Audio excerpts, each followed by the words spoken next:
Hello दोस्तों, स्वागत है आपका मार्केटिंग ऑडियो चैनल पे। मेरा नाम है अभिषेक। दोस्तों, आज की वीडियो का टॉपिक है standardisation and customisation in marketing.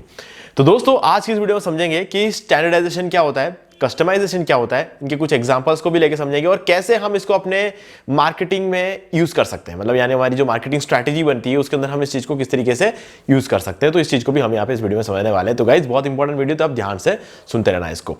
ठीक है गाइस, तो इस वीडियो को स्टार्ट करें, चैनल को सब्सक्राइब और बेल आइकन प्रेस, क्योंकि ये वक्त की मांग है। ओके गाइस, तो सबसे पहले समझते हैं कि स्टैंडर्डाइजेशन और कस्टमाइजेशन एक्चुअल में होता है क्या है। ठीक है, अब देखो, कुछ कंपनीज ऐसे हैं मार्केट में जो या तो स्टैंडर्डाइजेशन पे काम करती है या फिर कस्टमाइजेशन पे काम करती है, या फिर कुछ ऐसी भी कंपनियां हैं जो हाइब्रिड में काम करती है, यानी कि दोनों होता है उनके बिजनेस में।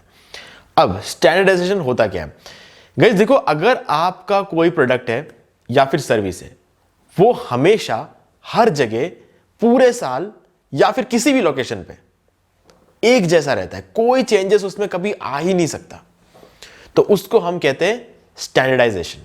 ठीक है, दूसरा है कस्टमाइजेशन। कस्टमाइजेशन मतलब आप जहां जाओगे तब आपके प्रोडक्ट में चेंज आ जाएगी। मतलब मान लो कि अगर आप नॉर्थ में आ गए तो आपका प्रोडक्ट टोटली अलग बिकेगा, उसका हर एक चीज जो है टोटली अलग रहेगा, उसके सारे फीचर्स अलग रहेंगे। साउथ में चले जाओगे तो वहां पर आप उस प्रोडक्ट को बिल्कुल ही अलग बेचोगे, ईस्ट में जाओगे बिल्कुल अलग बेचोगे, वेस्ट में जाओगे बिल्कुल अलग बेचोगे। मतलब आपके प्रोडक्ट का कोई फिक्स कोई फीचर है ही नहीं। ठीक है, आप जहां जाओगे वहां के जैसा माहौल होगा, आप उस हिसाब से अपना प्रोडक्ट बनाओगे, तो वहां के लोगों को खुश करने के हिसाब से बनाओगे। ठीक है, तो अपने आप में दोनों ही बहुत अच्छे फीचर्स हैं। मतलब स्टैंडर्डाइजेशन की बात कर ले या फिर कस्टमाइजेशन की बात कर ले, दोनों ही अपने आप में बहुत ही अच्छी चीज है।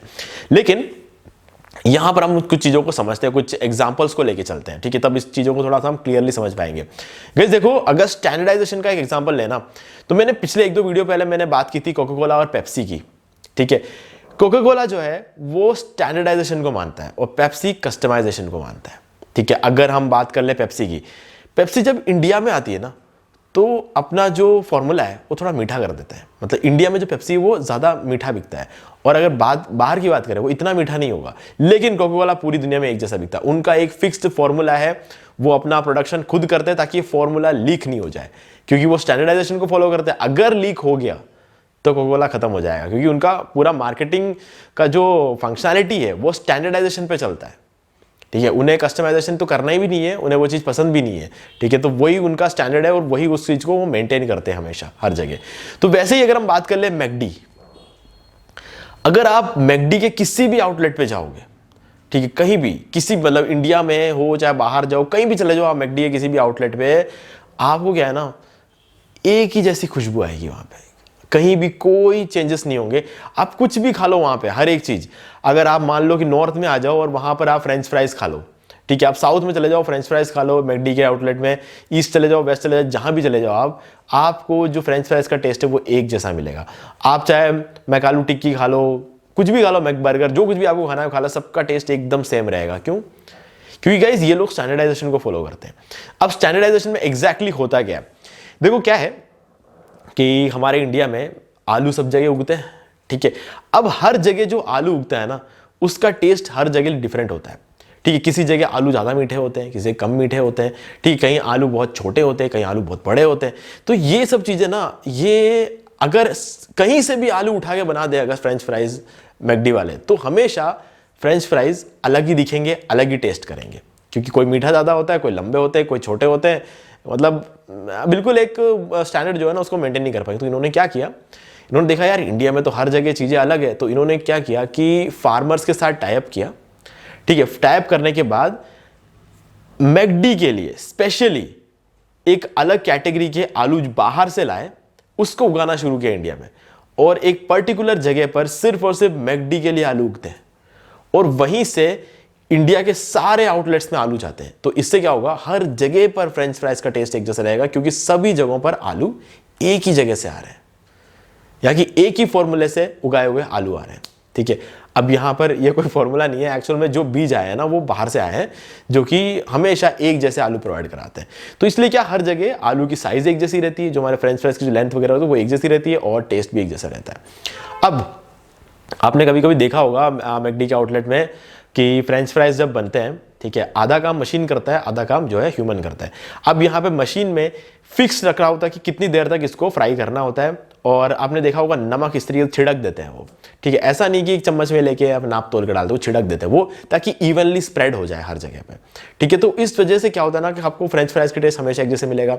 अब बर्गर, उसके अंदर जो पैटीज यूज करते हैं, पैटीज को ना फिक्स टाइम तक फ्राई किया जाता है, फिक्स चीजें होती है, कोई इंसान नहीं बना रहा है उसको मशीन बना रही है, कंप्लीटली प्रोग्राम्ड होते हैं वो मशीन, कितने टाइम तक पकाना है, क्या क्या इंग्रेडिएंट्स डालने हैं, कितना डालना है, क्या नहीं डालना है, कितना नमक डालना है, कितना, सब कुछ मशीन करता है वहां पे, इसलिए पैटीज की टेस्ट हमेशा एक जैसी रहती है। तो यहां पर मैकडी का जो काम है ना पूरा स्टैंडर्डाइज्ड वे में होता है, और इसी वजह से आपको हमेशा एक जैसा टेस्ट मिलता है। अब इसका बिल्कुल ऑपोजिट है सबवे।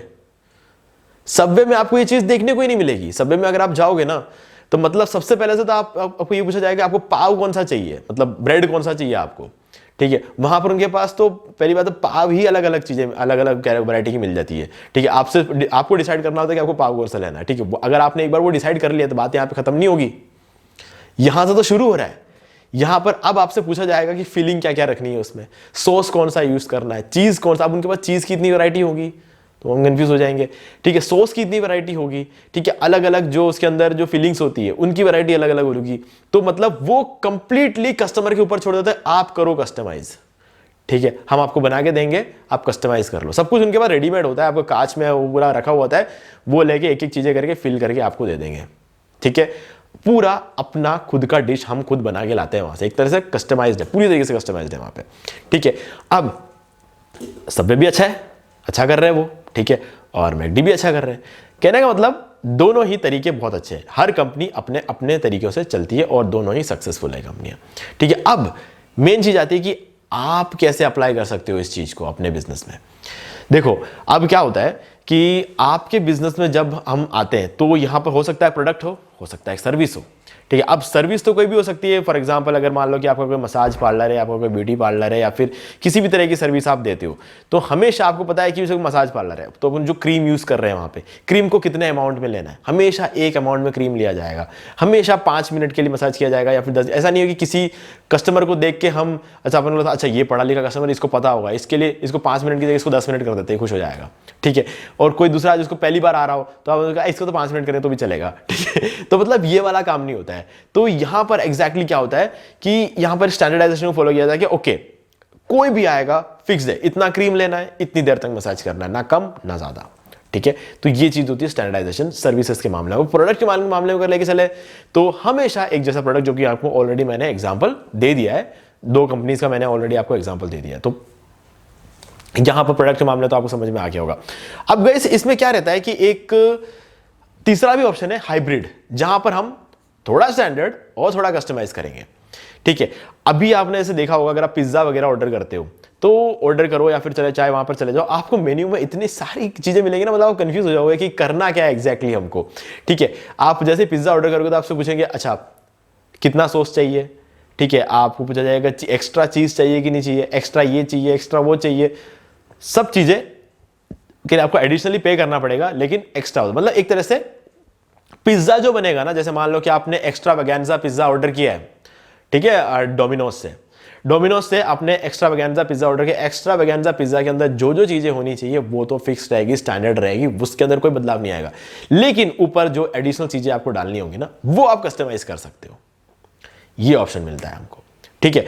कहीं हम जाते हैं तो पनीर चिल्ली वगैरह बनाते हैं, पूछते हैं कि उसको ग्रेवी वाला चाहिए, ड्राई चाहिए, स्पाइसी चाहिए, ठीक है, मीडियम चाहिए, मतलब ये सब चीजें आप कस्टमाइज कर सकते हो। तो इस तरीके से ये एक हाइब्रिड काम हुआ है यहाँ पे, है ना। तो यहाँ पर स्टैंडर्डाइजेशन भी है, यहाँ पर कस्टमाइजेशन भी है, थोड़ा बहुत कस्टमर के हाथ में चीजों को रखते हैं कि ताकि कस्टमाइज किया जाए। और स्टैंडर्डाइजेशन मतलब आप जो चीज ऑर्डर करोगे वो, ऐसा नहीं कि आपने पनीर चिल्ली ऑर्डर किया तो मतलब पनीर चिल्ली का वजन कम हो गया, मतलब क्वांटिटी कम हो गई, ऐसा नहीं होगा, वो सब वैसा का वैसा रहेगा, लेकिन यहां पर थोड़ा सा स्पाइसी, ड्राई, ग्रेवी, ये सब चीजें जो है हम उसके अंदर कस्टमाइज कर सकते हैं। मतलब यहां पर दोनों चीजें अप्लाई होगी, ओके। तो बस यही चीज है स्टैंडर्डाइजेशन और कस्टमाइजेशन। तो आप अपने बिजनेस में देखो कि आप ये चीजें कैसे कर सकते हो। अगर आप थोड़ा बहुत कस्टमाइजेशन रखोगे तो जो है ना, कस्टमर आता है उसको लगेगा ओके थोड़ा कंट्रोल हमारे हाथ में दिया है, वो भी एक अच्छी बात है। और स्टैंडर्डाइजेशन अगर आप रखते हो पूरी तरीके से, तो कस्टमर का भरोसा मिलेगा आपको। मतलब वो ये सोचेगा कि अच्छा, इन लोगों के पास अगर हम जाएंगे तो भैया इतना पैसा तो देना ही पड़ेगा, लेकिन हमें A1 क्वालिटी का माल मिलेगा। चाहे दुनिया के किसी भी आउटलेट में चले जाए, हमें A1 क्वालिटी का माल मिलेगा। इसके अंदर कोई मिलावट नहीं होती, क्योंकि इनका कोई काम ह्यूमन करता ही नहीं है। गलती तो इंसान से होती है, मशीनों से तो गलती हो नहीं सकती। ठीक है, इनका सारा काम होता है मशीन से। यानी कि अगर हम यहां जाएंगे तो हमें वैल्यू फॉर मनी मिलता है। मतलब जो भी हम यहां से खाएंगे, जो भी हम यहां से लेंगे, हमें हर जगह से एक ही स्टैंडर्ड की क्वालिटी मिलेगी। मतलब वहां पर जो है ना, आपका ब्रांड स्ट्रांग होता है। तो स्टैंडर्डाइजेशन का ये फायदा है। और कस्टमाइजेशन क्या होता है कि कहीं कहीं आप अगर थोड़ा सा कस्टमाइज देते हो तो कहीं कहीं कुछ कस्टमर जो होते हैं वो खुश हो जाते हैं। ठीक है, तो बस ये थी सारी कहानी स्टैंडर्डाइजेशन और कस्टमाइजेशन की। तो उम्मीद है कि आपको समझ में आ गया होगा। और बाकी गाइस कुछ भी डाउट हो तो हमसे कमेंट करके पूछ सकते हैं। वीडियो को लाइक जरूर कर दें और चैनल को सब्सक्राइब करके बेल आइकन जरूर प्रेस कर लें, क्योंकि इसी से हमारे आगे आने वाले वीडियो की नोटिफिकेशन आपको मिलते रहेंगे। तो दोस्तों, आज की वीडियो में सिर्फ इतना ही। देखने के लिए आपका बहुत बहुत धन्यवाद। तो दोस्तों, मैं उम्मीद करता हूं कि आपको ये वाला वीडियो अच्छा लगा होगा। अब यहां पर 2 और वीडियोस है जो कि आपको जरूर देखने चाहिए, क्योंकि इनको देखने के बाद आपका जो मार्केटिंग का कॉन्सेप्ट है ना, वो थोड़ा सा और क्लियर हो जाएगा। ठीक है गाइस, तो अगर आपको ये वाला वीडियो अच्छा लगा तो वीडियो लाइक जरूर कर दे और चैनल को सब्सक्राइब करके बेल आइकन जरूर प्रेस कर ले, क्योंकि ये वक्त की मांग है।